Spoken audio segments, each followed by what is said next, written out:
Un saludo a los compañeros y compañeras. Quiero agradecer al dirigente gremial de los Juegos que está con nosotros todo el tiempo.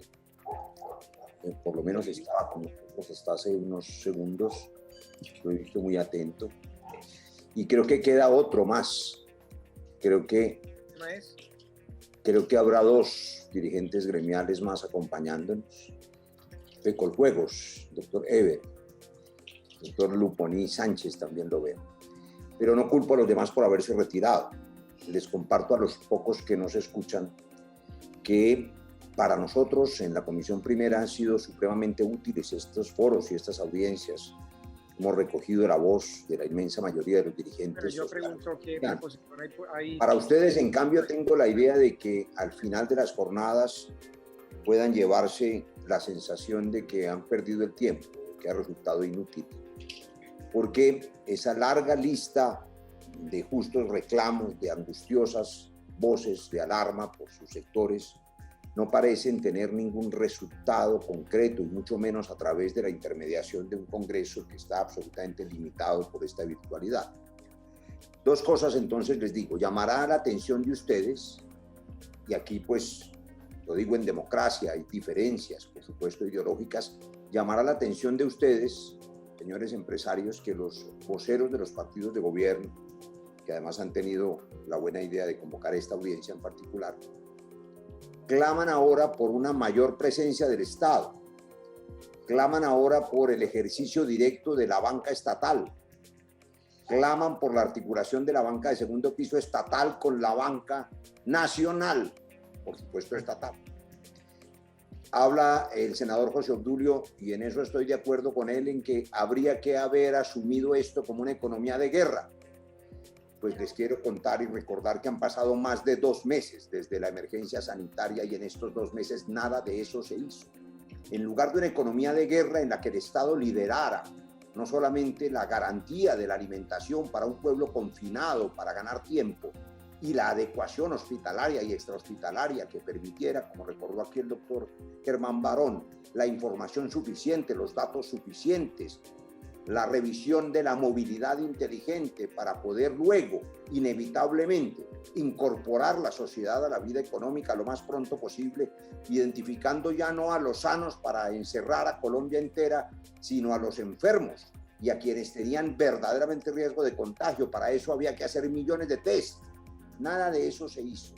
Lo que se hizo es muy poco, muy lento, y en lugar de una economía de guerra que liderara, por ejemplo, la garantía de la fabricación en Colombia de los kits necesarios para hacer los test de ELISA, que es a los que hacía referencia el senador Barón Cotrino, que apenas hace una semana tímidamente están empezando, y que para los que no son epidemiólogos significa la identificación de los que son inmunes y pueden trabajar con certeza, pero sobre todo las pruebas rápidas que permiten saber cuando alguien se contagia y hacer el seguimiento de sus contactos y encerrar a ese que está en riesgo y no a todo un país.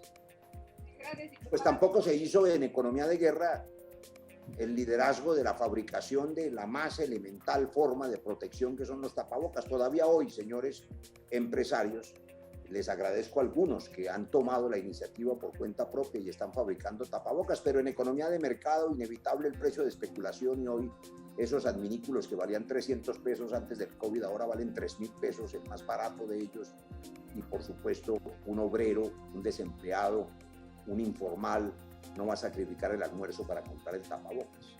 El gobierno no ha liderado eso. No hubo economía de guerra, ya no la hubo. Ya estamos en otra etapa en la que el gobierno ha decidido medidas de reactivación económica y de apertura más o menos a ciegas, y por supuesto lo que ha hecho ahora es entregarle a los alcaldes la responsabilidad sin entregarles ningún recurso. Las cifras epidémicas y las cifras de crisis económica estallarán en las ciudades de Colombia. Los alcaldes no tienen condiciones para responder por ese resultado. ¿Qué hacer ahora? Bueno, hacer caso de las voces novedosísimas ahora del partido de gobierno.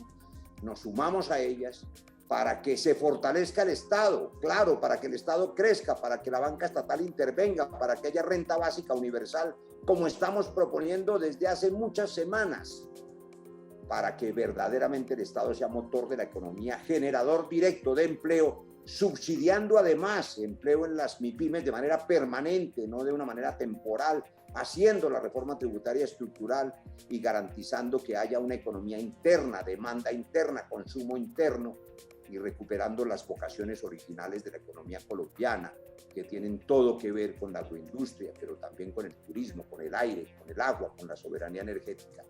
Claro, hay unas posibilidades enormes para crecer. Casi todos los gremios que están aquí tendrían nuevas posibilidades en esa nueva sociedad solidaria, y algunos otros hay que repensar, pero inclusive Naturgas tendría mucho que ofrecer en esa transición. Necesita un gobierno, termino, presidente, un gobierno que lidere, claro, que lidere en economía de guerra contra el virus, como bien dijo hace ya muchas semanas el presidente francés. Permitamos sonido para el senador Barrera que pueda terminar su intervención, por favor. Gracias. Lo que se hizo fue acopiar una cantidad ingente de recursos, senadores, 28.2 billones de pesos en rentas directas que conforman el FOME, sin contar los créditos internacionales, y derivarlos a los intermediarios financieros que no son Estado, para que en esa tramitología del mercado donde todos cobran nunca llegara un solo peso ni a hospitales ni a entes territoriales. No se sorprendan que hoy sabemos que pagan a los bancos 6.000 millones de pesos por la intermediación de los subsidios misérrimos a la población vulnerable, porque ya sabíamos que les regalaron 350.000 millones en 24 horas en la operación de desencaje, y sabemos también que los recursos que llegan a salud son a través de la intermediación de EPS que se ahorraron la cápita de 2 meses, pero que sin embargo cobran. También sabemos que los bancos en nuestra cara, aquí el director de Asobancaria nos dijo que ellos estaban dispuestos a prestar si el Estado aseguraba el 100% del riesgo,